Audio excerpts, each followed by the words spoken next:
welcome to the session European Voices. This is the second session in a small series of two, which presents the European writers visiting this festival. And I would like to thank the Mathrubhumi Festival for inviting us, and I would also like to thank the institutions or organizations that have supported their presence. And it's the Institute Ramon Llull, Etxepare Institute, the Basque Etxepare Institute, and Wales Arts International. I'm Alexandra Buchler, and I was introduced as Director of Literature Across Frontiers, which is the organization that brings the whole program Literary Europe Live. Now, we were asked by the organizers, by Sabine Iqbal, the curator, to address the theme of the festival. And so I asked the speakers really to think about how they would like to approach the theme in terms of their work, in terms of their worldview, I should say, and in terms of their politics.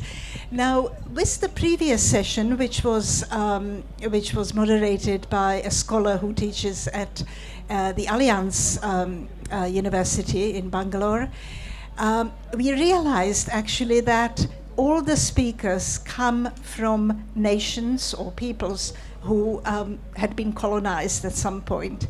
And why I'm raising this is that we hear a lot about decolonization, and it relates particularly, we are based in Britain, so it relates particularly to this subcontinent and to Asia in Asia as a whole. I mean, some parts of Asia, but particularly India. And I often say, you know, when you talk about Europe colonizing other parts of the world, really, Europe itself is not homogeneous. It's a very diverse continent, linguistically and ethnically, I should say, and culturally. But we share a history. And at the moment, for example, we are witnessing the terrible war in Ukraine, and we mustn't forget that Ukraine suffered greatly in history. There was the big Ukraine famine, which gets forgotten. So we really have to remember that many European nations had been colonized. I myself was born in Prague, and we were basically occupied by the Germans and then by the Soviet Union. So we all have this experience, and these two speakers, or three speakers really, of co-official languages in the UK and in Spain can also refer to this experience. Raquel writes in Catalan. She is a Spanish citizen, but she writes in a language which eventually was made co-official in Spain, and the same applies to Beatriz. And interestingly, Beatriz's surname is spelled differently in her passport because it's a Spanish spelling, but she uses the Basque spelling as a writer. And then we have Megan, who is a very young writer, who I think is the youngest winner of the very prestigious Wales Book of the Year prize, which is awarded every year for several categories, and she won it for her novel, which she wrote at a very early age in the Welsh language. So I will ask them now to comment on or respond to the theme, and maybe we start with you, Bea. Thank you. Thank you, Alexandra, for this introduction, and thank you all of you. It's beautiful to see such a big audience, and it is great to discuss with poetry as well and with words such important topics such as colonization or like political responsibility as well and our histories. So I would like to actually contradict a little bit, Alexandra, and I would like to take responsibility of the colonization, which was not only done by Spain. The Basque people, where I am from, also were part of the horrendous and horrible colonization of Latin America and the Philippines. And that's something that as a Basque, some people forget. In this last century, we have also lived a lot of oppression. I would not call it colonization, I will call it oppression, by the Spanish state. But we have to look at both our past and what we did wrong, and our present. Not just victimize ourselves, because everyone has been a villain as well. So yeah, I take responsibility and I acknowledge my privilege. And at the same time, I think that being Basque, it has been in the last century a difficult thing. So Basque is completely different language from Spain, from Spanish. It is in the north, it's almost like a little pocket. It is a very, very old language. It's pre-Indo-European, so it is, you know, older than any other language in Europe, and it's very different to everything else. It is very difficult grammatically as well, which means that during the dictatorship in Spain between 1936 and 1975, when the dictator named Francisco Franco forbid Basque language, it was impossible to speak it. They will kill you if you hear it. It was impossible to kind of keep with our traditions and our customs. The Basque language started going down. People were scared of speaking it. And since they were scared of speaking it and they could not pass it on the generations, it started being endangered. When democracy arrived, schools suddenly offered it as a language that you could study on, and it started getting back to life. And in that, literature, words, poetry, music plays a very important role. Now, that is the reason why I write. I write because I also left very early, and I was feeling that I was forgetting my language. I was speaking English, I was speaking Spanish, I was speaking Mandarin, and they're all those huge languages, right? Mandarin, Spanish, and English. But my language, the roots of my childhood, the roots of my histories laid on the words of Basque, which was forbidden for a really long time, and it was getting lost. So I was like, I have to write in Basque. It has a beautiful sonority. It just reflects really well who I am and how I feel. And that's the reason, right? Like, it was a political responsibility, but also a poetical choice.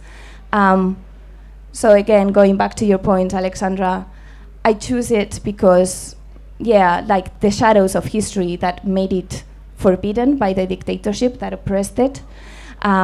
I chose it because it is the language of my intimacy and my childhood and my roots. But I don't think we should compare the horrible colonization to the oppression. I think it would be washing history a little bit. And I take also responsibility of the I'm not absolving you of that responsibility, being a Spanish citizen and, you know, part of a country, obviously, which you can't say that it was only one, you know, one nation in that country that colonized. But I think what I was trying to say is that we mustn't homogenize Europe. That's really important. We have to zoom in and look at the detail, and it's as important as, you know, looking at any other part of the world. Thank you. So, Raquel, would you like to now give us your view on the theme? Yeah, take this. Yeah. Thank you. Hello. I'm glad to be here on this festival. I would never have thought that writing in a minority language, writing in Catalan, will make travel so far home. I'm from Barcelona, and it's my first time in India. I will have to excuse me if I read my thoughts, because my English is not good enough, and I prefer to write down some points I wanted to talk about. I appreciate your understanding. So, reading the Catalan language point, in Catalonia in the last 20 years, there has been increase in young people writing poetry. It's very strange and it's curious. This is very important considering the situation of dysglossia that we suffer as a minority language that coexists with Spanish. In the last 300 attempts has been made to eliminate Catalan language. The last brutal attempt was during Franco's dictatorship that started the Spanish Civil War. These 300 years, the language has been strong, and there are good writers and good poets, and it's very interesting because in Catalonia there are oral poetry, oral traditional poetry, and all the time there are many plays around the different cities and the different villages that people concentrate for reading poems in Catalan. It's so nice. But today the diglossia situation and maybe the others conditionings, I don't know, like global communications, social networks, there are doing that the new generations, the young people prefer to speak Spanish, not Catalan. And in this scenario, the poetry is becoming again, because in other times it was again a place of the resistance, and it's more important that continue the people make programs of the festivals in Catalonia, and they make the people and speak this scenario, and it's important that the young people understand it, that the importance of writing Catalan and speak this language, because in the future maybe doesn't exist. Yeah, this is the situation. Oh, Megan, would you like to? Yes, Yeah. I'm going to mirror what Raquel has just said. I've also got some notes on my phone here, so I'm not just texting someone. I'm reading from here. So, and I also want to start off by also echoing what Bea has said, because although many Welsh people claim that Wales has been colonised and oppressed, many people also argue that that can't possibly be true, because we have been colonisers in the past and have been oppressors. And I've studied philosophy at university, and this was a topic that was very discussed very heatedly, whether or not Wales is a colonised nation or not. And there's no yes or no answer here. But the people who believe that Wales has been colonised believe that it's still being colonised to this day, because many English people are moving into Wales and are buying up houses in our local communities and our sort of Welsh language stronghold communities, and are displacing the Welsh language, but they're buying these houses as holiday homes. So young people like my sister and I, who are in our early 20s, we have no idea whether we'll be able to buy a home in our local community, which is very concerning for the Welsh language. But although it's difficult to say whether or not Wales is a colonised nation or an oppressed nation, we have suffered under the hand of the English. In the year 1282, the last real Prince of Wales was murdered by the English, and his entire family were wiped out. And after then, since then, there have been many uprisings, failed uprisings, to take back our country. But I'm going to talk a little bit about some recent shadows of the Welsh history, Welsh language history. For example, during the turn of the 20th century, teachers were encouraged to beat children who spoke Welsh. And one boy stood up against this, and he would keep speaking Welsh even though he was being beaten every day.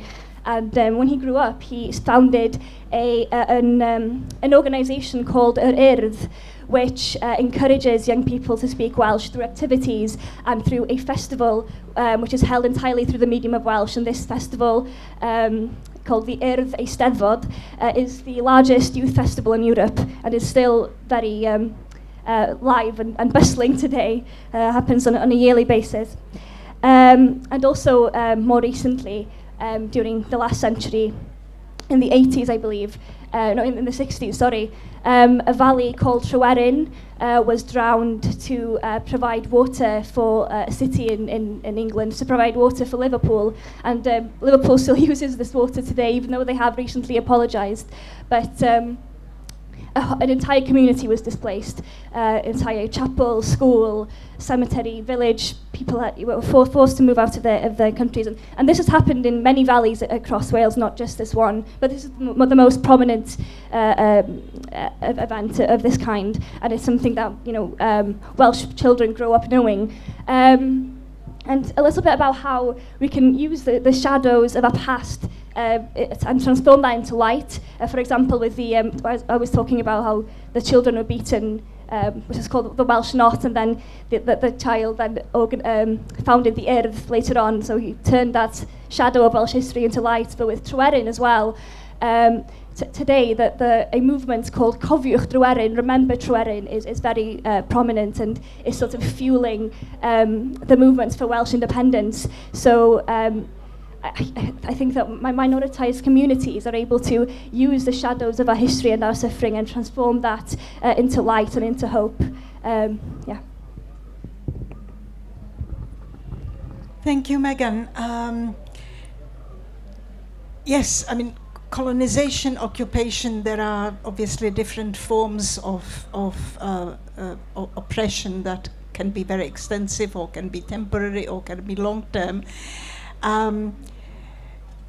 When we prepared for this session, and we did prepare, as I said, I asked the speakers to give us their take on the theme. And one thing that emerged from what all three said was that the theme is really a kind of theme of dichotomy, shadows in the past, light in the future, but we can't really see it like this as a kind of black and white distinction. So Raquel, you had an interesting take on the lights of the future. Can you tell us more about it? Yeah.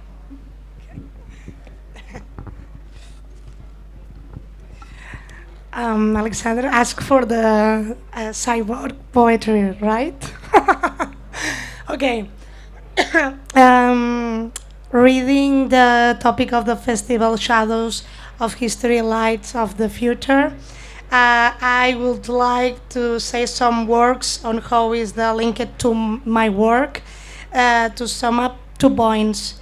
In one hand, there is concept of cyborg poetry and the theory of posthumanism, and a play when writing in my second book of robots and machines, or a new treatise on alchemy. This is a linking to idea of the future that changed the conception of the humans behind. No worries, I explained that this is the posthuman theory and these things. No worries. But on the other hand, in my last book, it's this Queen of Rats, Chronicle of an Era.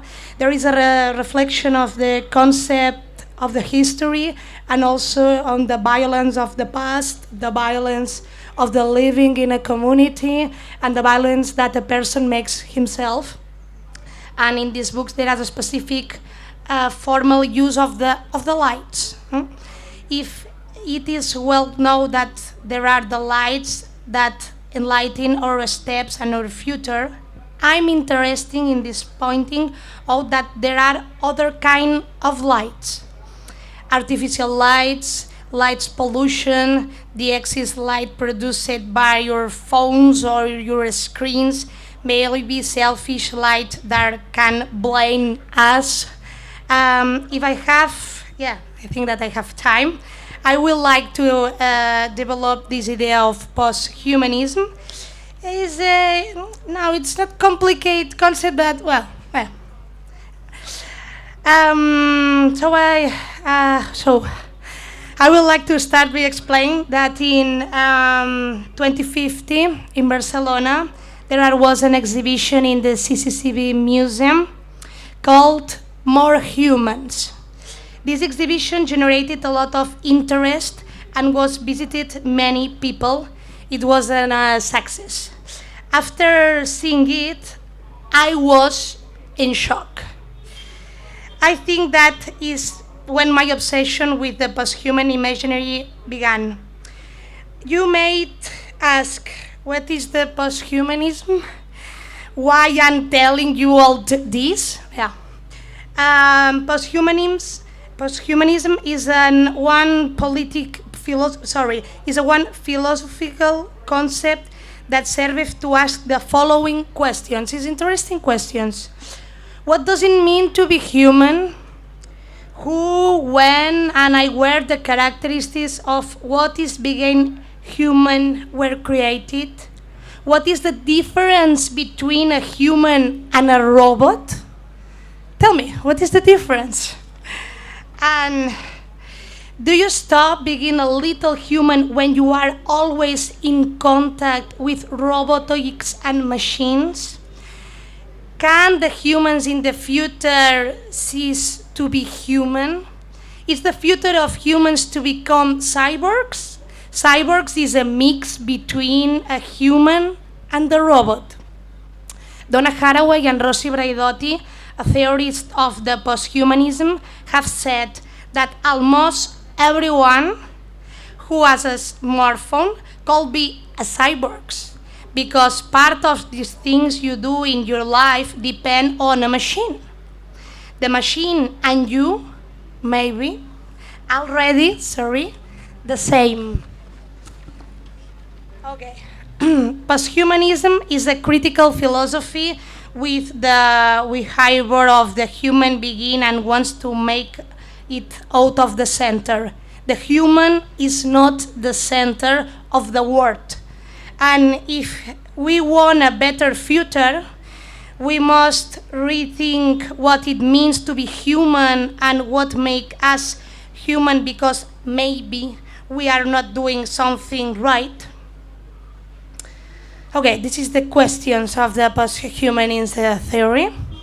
And it's a serious questions. Maybe it's science, gender. No. It's a philosophy theory. It's very serious. Okay, for quite some time I was reading about this topic, and I to decide that I wanted to talk about these topics in my book, of robots and machines and electricity of alchemic. And it's this book to applicate these concepts, and then the critics are the people to decide this cyber poetry, because never in Catalan use the vocabulary in the poetry. For example, in the book there are pixels, screens, I don't know, vocabulary, the computer vocabulary, okay? And it's a freaky experiment, but I think that's most important, because in Catalan it's possible made this experiment, and well, yeah, it's this. Thank you. No, it's particularly this image of the lights of the future being the lights of technology, which is not always a positive thing. And of course, now during the pandemic, our contact became completely dependent on technology, and it kind of saved us, but also it was for me it was quite a scary thought that we could maybe continue like this. Bea, would you like to comment? Yeah, it's an interesting question, and it's a very interesting topic to kind of like look at, because when I think of the future, I don't see lights, I see a lot of shadows. I want to start kind of like reflecting on what poetry is. I'm a poet, and I guess for me poetry is to reflect the most human of feelings, pain, fear, love, joy, and to reflect that with the scenes of the everyday life that we see, and scenes that also mute us, that we don't find words, and it's finding those words to reflect that, right? To kind of express ourselves and try to reach other people with those words that they feel the same. I want to touch on like 2 topics with these kind of like shadows of the past, lights of the future, from 2 different books. My previous work from 3-4 years ago that got published in Basque, never in translation, and the book that I've published just last month. But just before, a little bit of context. So I left the Basque country 16 years ago, and since then I've lived in 10 different countries. For 6 years I was in Asia, in Beijing, Hong Kong, Indonesia, Nepal, and then also in Europe. I've been moving around a lot, and I have this kind of like nomadic feeling, nomadic way of life. Now I live on a boat in the canals in London. And although I am rooted to the Basque country, it was my decision to leave, to kind of get to know other cultures and to move. The book that I wrote 4 years ago, it's called Mugiatu. Mugitu in Basque means movement, to move. And Mugatu means to limit or border. So it's a game between the movement and the border. And I wrote it out of this pain and out of this almost immobilization of not knowing what to do in front of like all those people that are trying to come to Europe. That they're not leaving their country like me because I wanted to, it was my decision, but because they have to. They have to for political reasons, for social reasons, for climate reasons. And so the whole book kind of dwells into this contradiction and into this conflict of those who can and those who cannot, and the privileges and the borders and the living and the migrations that they are result of those shadows of the past and of those things that some parts of the world did to other parts of the world. Now, following with that thought of migration, I started thinking the biggest migration that it's going to happen, it's going to be the climate migration. And it is happening already. Areas of the world are unlivable because the conditions are changing really fast. Some of the realities that we knew no longer exist. And it is that kind of image of our world, our dunya is dunya, right? Changing really quickly. That kind of made me, I had this urge inside me to write about it, to kind of like soothe my pain and maybe soothe the pain of others. I started writing the book when I was in Hong Kong and I was living in an island, and every day I had to cross the sea to arrive to mainland Hong Kong to go to university. And there were kilometers and kilometers and kilometers of garbage. So sometimes the ferry will just move in garbage, in waves and in seas of garbage. Then I lived in Indonesia, in Jakarta, where to go to work, it was just 2 kilometers away. I had to stay in traffic and smell the smoke, you know, the climate, like the weather of the day was just the smoke. There was no sun, there was no rain, it was the smoke. And then at the same time I started thinking, what is the contradictions? I travel around, I consume, you know, I have this eco-anxiety knowing that it's all ending, but at the same time, I cannot stop my lifestyle. I cannot stop moving, buying, doing, producing. So, yeah, it's difficult, and how to stop, how to change. We have to all kind of be with each other and talk and discuss and try and find a way of forward.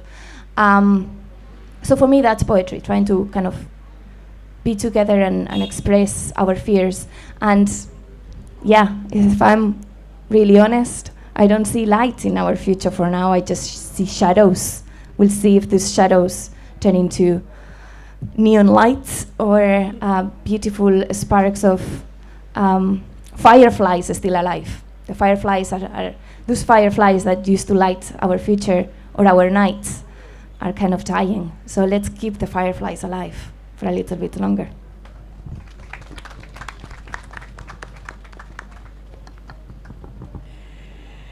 Megan, you're the youngest of us, and sorry if I keep stressing it, but I'm really happy that you are here with us and that you have written this amazing novel, which Megan actually has herself translated into English, and I hope it will be published soon so that more readers can enjoy it. It's a powerful novel, so that more readers can read it.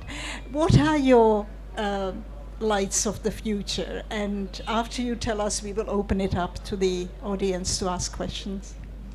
Yes, thank you. So my book, Tu ôl yr awyr, in Welsh, which sort of vaguely translates to Beyond the Sky. It's about teenagers with severe mental health issues, and so I'm going to zoom in a little bit while talking about this theme. I'm going to zoom into something a bit more individual and something on a more personal level, because I don't think that this book would exist, and I certainly wouldn't be sitting here in India today if it weren't for my shadows, for my struggles with mental health issues.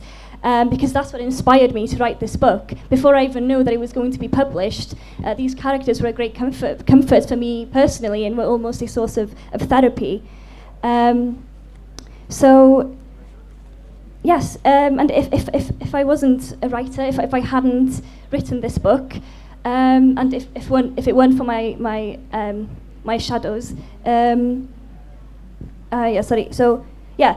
I hadn't written this book, if I wasn't a writer, I don't know if I would still be here, to be honest. And it sounds very dramatic thing to say, very extreme thing to say, but for me it's very simple, because to me and many people at this festival, I'm sure, writing is an integral part of who we are. It's at the core of our humanity as writers, I think.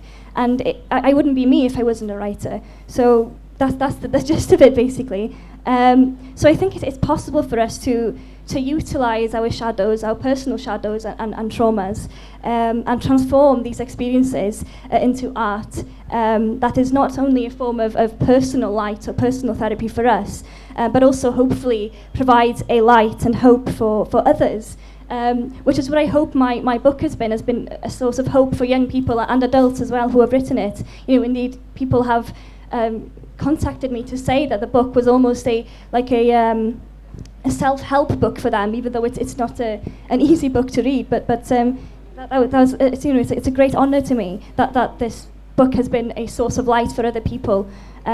So I think, and also mirroring what Bea just said about on a more zooming out on a global level. Of course, the climate emergency is something that should be at the forefront of all of our minds, and the change needs to happen now if we are to ensure that the future is indeed light and not shadow, as Bea was saying. But I think that we can use our shadows and horrors, such as the potential future shadows, such as the climate emergency, or the ones that have been cast upon us, or the ones that we've cast upon others, and we can use these shadows to inspire light, hope, justice, global collaboration. But I think it's essential that we don't forget the shadows of our past, because they must remain in our collective memory, or that they'll resurface, and we're seeing them starting to resurface today. And I think that literature is actually the most effective vector for these memories, to carry these memories into the future, and to ensure that it's light and not this resurfacing of shadow.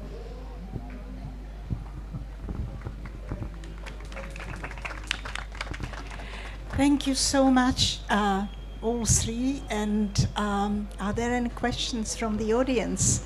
Yes, we have a microphone. Do we have a microphone?